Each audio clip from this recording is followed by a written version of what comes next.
Las Vegas. What an amazing place to be able to have your show. Isn't that amazing? And of course Peppermill, they're the ones that are sponsoring us for this particular show, and it's absolutely wonderful. I'm elated with the whole thing to be in one of the oldest restaurants that sort of is still here, still looking great, and still gets jammed. It's open 24 hours a day.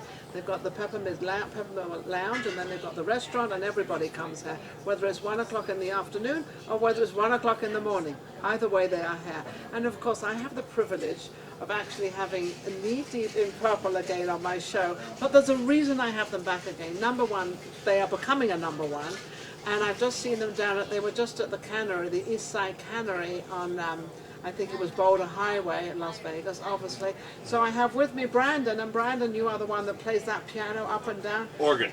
Excuse me. The organ, he plays here, and then he plays something up here. He is a busy man on stage. And then we have Ryan. Ryan's on the drums, and he's always beating it. My little pun. And then we have, I always call him Raven. His name is Lee, actually, but I love to call him Raven because he's got all this fabulous hair. Yeah. And of course, you were on the missing list last time. Yes. What was he when he was? Where was he last time? Abducted by aliens. You were abducted by, he was abducted by aliens. What part of Vegas was that in? Because it could have been anywhere. Anywhere in Vegas. I saw a really bright light over the house, and this was just as I was leaving. Just you were leaving? Yeah, and it was already daytime, but it looked like another sun up there, and then the next thing I know. Next thing you know, off you went. Raven was raving.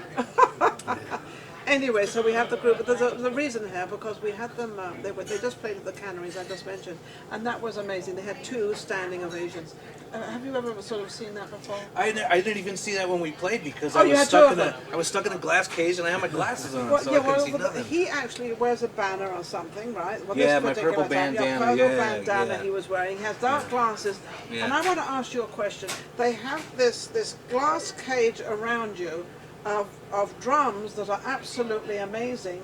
How do we hear them? Is it supposed to hit the ceiling and then come to us? Or that is for sound control purposes. That's when you put that up there, it makes things quiet for the stage volume. So the sound engineer has more control over the volume inside the venue. Oh. But what that does for the drummer, you kind of feel like you're kind of caged in there a little bit. Well, how do people hear you? Doesn't that defeat the sound they have for the audience? Yeah, they have microphones that the sound engineer controls. He can dial you in just the way he wants. On stage? Yeah, so it sounds a little better to everybody. So now I feel better, because I always felt that the poor drummer back there thought, there's this great drummer, and you are great, you're fabulous. And then they put this glass cage around, and I think, well, why would they do that? Now you can't hear him. Yeah. But that's not true. So now that's cleared my mind. I hope everybody else out there's cleared their mind too. I wanted to push it down personally, but it's not typical. The way you play. Because the lounge there has an open front into the casino, they have to be able to control the sound a lot more. Otherwise, with the nature of the music we do, he's hitting pretty hard most of the time, and we would be way too loud to be in that lounge if they didn't. If they didn't do that. So you don't always have that glass cage up. It all depends where your venue is. Not for a showroom where it's closed off. Yeah. We're a rock band. We're usually not a typical lounge act. No. So you're pretty loud. You're pretty cool. Deep Purple used to be in the Guinness Book of World Records as the loudest band in the world. Oh, I didn't know that. Yes. And that's who you actually are. Yeah. Deep Purple, knee deep in purple, which means that's what they do, and that's who they are, and they make this. But they were absolutely amazing. How did you perceive the East Cannery? And it was. Did you? It was great. I hadn't actually been in there since it was Nevada Palace. Oh. That was a while ago, but it was a great place. Great sound. Our sound man, Mark. Yes, Mark. I can't think of his last name, but he Olmsted. Mark Olmsted. Thank you, Mark. Thank you. He did a great job. He was great. I was really comfortable on stage myself with, I could see that. And you had many solo pieces coming up, and you were absolutely incredible. He wears the hat and all in black and the whole bit, and I'm like, oh, he's awesome. But through all that, and then how did you perceive it? Did you? Yeah, it was great. I mean, Mark had got my organ dialed in really great. I mean, my organ never sounded better than that night. The second night we had it more dialed in. Because it was used to what you were doing and how you played. Because you don't play quietly. I mean, you just really wrap it up. Right, and I run my organ also through a guitar amp. Oh, okay. And I'm working now with a new amp that I recently bought, and he helped me. Because I know you all put this incredible effort out there, and then we don't have our singer, we don't have Steve with us. What happened to Steve? I know what He happened. has a date with the Tooth Fairy. Yeah. Oh, he's with the Tooth He got- Fairy with today. the Tooth Fairy today, There's yeah. always Yeah. something happening with this group, I'm telling you. Yeah, and Ken got abducted by aliens this Oh, time, he so got they're abducted by inspecting aliens. him Did right he go to now. the same place as you went, or you probably don't know? I don't know. They got tired of me. They threw you back to Earth. Don't I think want he him got anymore. abducted by Richie Blackmore, actually. Reggie Blackmore. Okay, Yeah. that sounds pretty He cool. abducted you, didn't he? Yeah. So now you've got some. Because of this, you have now been booked into the to the North Cannery, yes. The North Cannery. October Now, 8th. October 8th, they're going to be at the North Cannery, and I've been told that that is a bigger one, and obviously better than the East one, but they say it's a bigger one. It's a much larger stage. It's going to be a festival with 4 different bands. So maybe you won't have that glass thing around you. Right. No, it's that's the kind of no, place definitely where not we would- there. You can really make the noise. That's where the showroom where they have a lot of the. Yeah, I was major there a acts couple of perform weeks in. ago. With my producer Right. invited me up there, and I was up there, and it was fabulous. Right, so we'll be able to really, he won't be in the Blast it. fishbowl there. In the food. And then I also understand that you're going to be at Vamps. Now, to be Yes. at Vamps in Vegas is a pretty cool thing to even get there. So the thing I can say about this group is they're really coming up. You're really hitting it. I was going to say hitting it hard, but no pun intended. We're trying. We're giving it a good shot. Just trying to get as many gigs booked as we can right now. And you're getting very excited about this whole thing. Oh yeah, Yeah.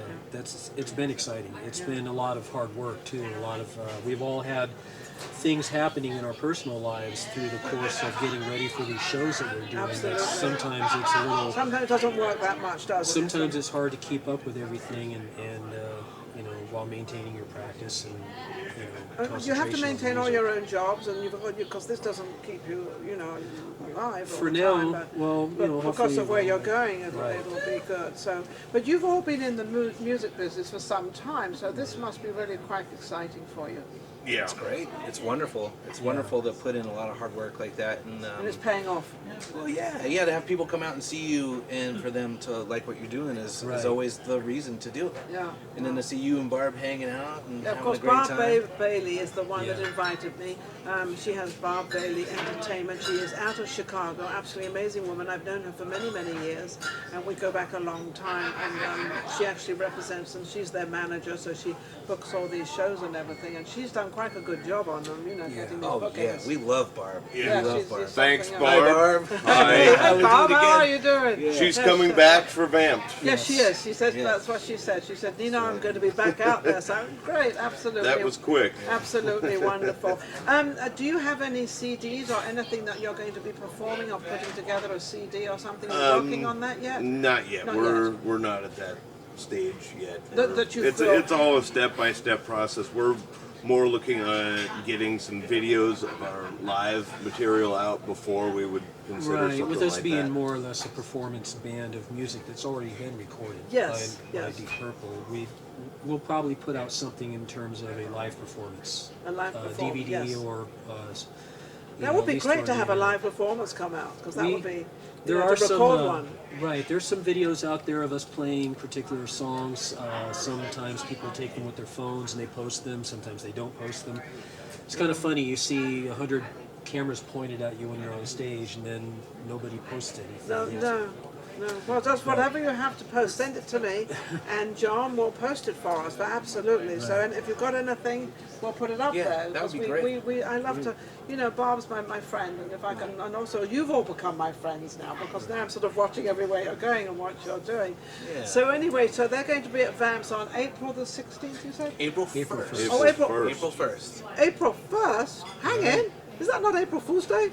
It is. Yep. But we're Yay! not Well, we joking. actually It's- are playing there. Hopefully, It we're wasn't not- just a joke. We're not playing.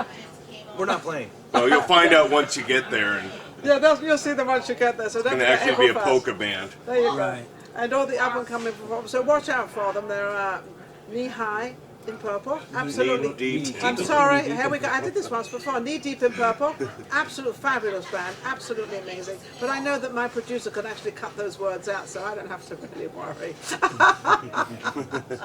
That's the one great thing about editing. You shouldn't cut things out that you shouldn't say. Anyway, but it's been a fabulous interview. You're amazing. Raven, I just love. He does. Brandon's great. Ryan, they're all wonderful. Steve, I miss you. Wish you'd been here.